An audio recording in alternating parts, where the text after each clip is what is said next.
Mhm.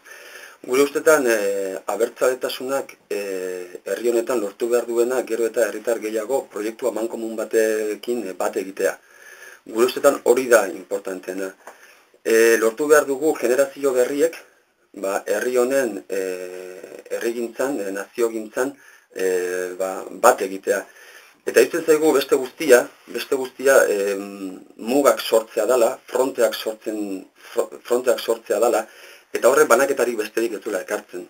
Eta ez duela uzten, herri honek behar duen egonkortasuna eta proiektu bat amankomunean jartzea ez. Egonkortasunerako paktu horretan, alderdi jeltzaleak eta sozialistak eta 11 batek lortutako paktu horretan, 11 batek mahai gainean jarri zituen erreforma fiskal batzuk eta iruditzen zaigu oso garrantzitsuak izan du direla, azken finean Euskadirentzako izan du direlako, eta hor justiziazko aldaketa fiskalak egin direlako. Eta horretarako zer lehenengo akordioa izan du da fiskalitatearen inguruan.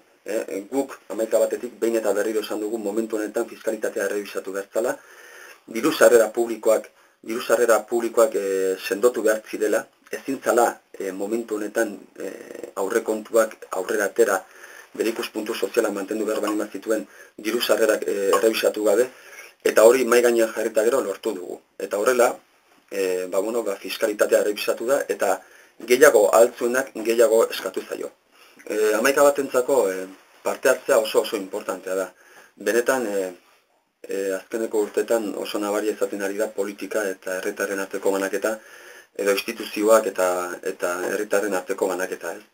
Eta beraz, banaketa hori gainditu behar da, eta momentu honetan egonkortasuna behar baldin badugu parte hartzea ere oso importantea da, eta herritarrak ere kontziente izan behar dugu instituzioen mantenua ere badala gure ardura.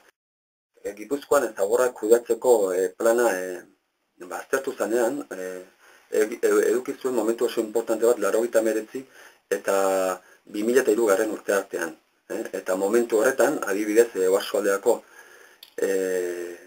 mankomunitatean, ezker abertzaleko alkateak egon bat zeuden, eta inkluso zuzendaritzan ere egon bat zeuden, eta orduan aztertu ziren zaborrak kudeatzeko zeuden aukera guztiak. Beraz, orain esatea, aukera horiek aztertu gabe daudela esatea, berri hori diot ez zait bat ere zilegi iruditzen.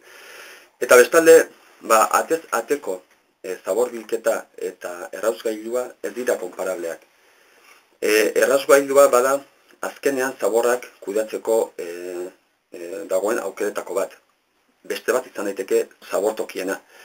Eta usurbilen gaur egun aztertzen ari direna da zaborren bilketa. Eta beraz, usurbilei galdetu bertzaio atezateko bilketa horren ondoren zer arraio egiten duten. Atezate jasotako zaborraren ondoren dirtikatu ezin duena zerbait egin behar du berarekin.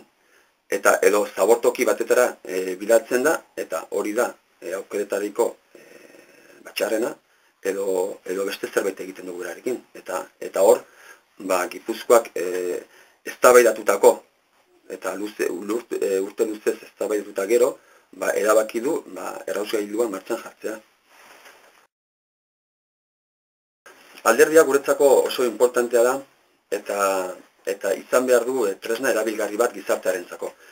Esaten nuen lehenago guretzako parte hartzea oso importantea dela, eta beraz herritarrak politikan parte hartzea nahi baldin badugu, herritarrak instituzioekin bat egiten nahi baldin badugu, horretarako ere alderdiak erabilgarriak izan behar dute. Eta horregatik antolatzen ari gara gure alderdia, nahi dugu izatea 21. mendeko alderdi bat, horretarako gardena izan behar du, bertan gertatzen den informazio guztia mahai gainean egon behar du horretarako. Hor badugu adibidez amaikabat.com webgunea oso interesantea. Informazio dagoenean, gardentasuna dagoenean, herritarrak ikusten dute zer gertatzen den alderdiaren barruan, eta kontrolatu dezakete, eta inkluso parte hartu dezakete, ez da.